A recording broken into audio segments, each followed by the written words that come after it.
Welcome to Spiritual Foundations for Life. This is day number 9. God, as we know, who is the protagonist of his story, created the world and everything in it. He formed Adam and Eve in his own image, and he gave them a perfect place to live.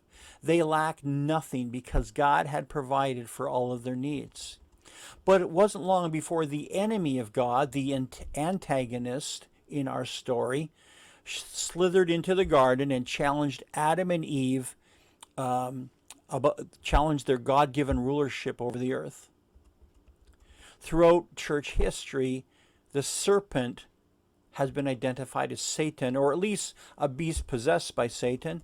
The New Testament writers refer to Satan as the tempter in Matthew chapter 4, verse 3, and the father of lies in John chapter 8, verse 44. Later, the Apostle John would clearly identify Satan, the one who leads the whole world astray, as that ancient serpent called the devil, according to Revelation chapter 12, verse 9. Satan's first target was Eve, and his tactic was to cause her to question God's word.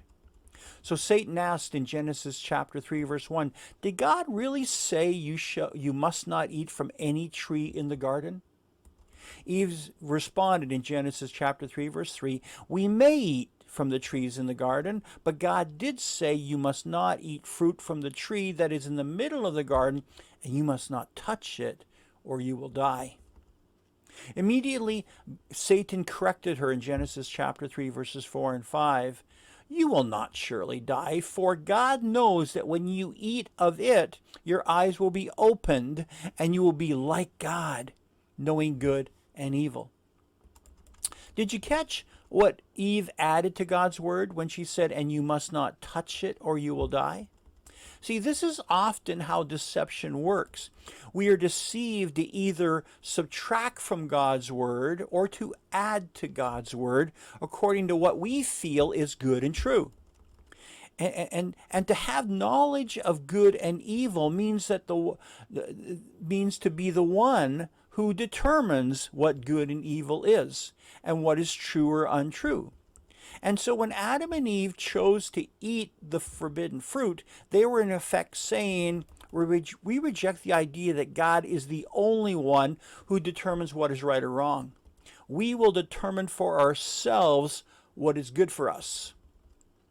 And in a distorted way, Satan was right, because by choosing to believe that it was their right to determine what was right and wrong, they would be acting like God.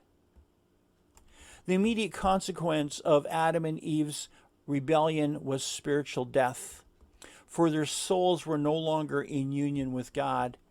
God banished them from the Garden of Eden according to Genesis chapter 3, verse 23.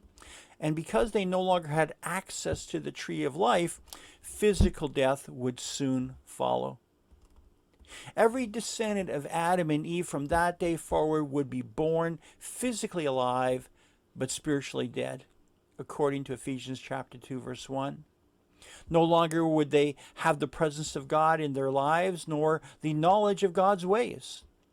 And in addition, Adam and Eve forfeited their right to rule and allowed Satan to become the rebel holder of God's authority in this world, according to John chapter 16, verse 11, and 2 Corinthians chapter 4, verse 4.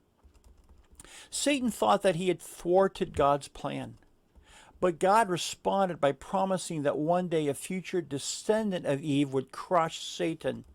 God said in Genesis chapter 3, verse 15, "I will put enmity between you and the woman, and between your offspring and hers. He will crush your head, and you will strike his heel."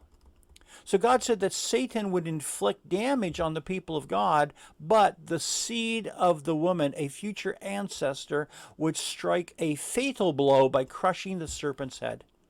And this promise would be fulfilled when Jesus defeated Satan on the cross and disarmed him through his sacrificial death.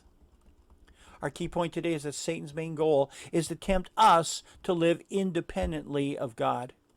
And our key verse in Romans chapter 5, verse 18 is that consequently, just as the result of one trespass was condemnation for all men, so also the result of one act of righteousness was justification that brings life for all men. God bless you. See you tomorrow for our next episode.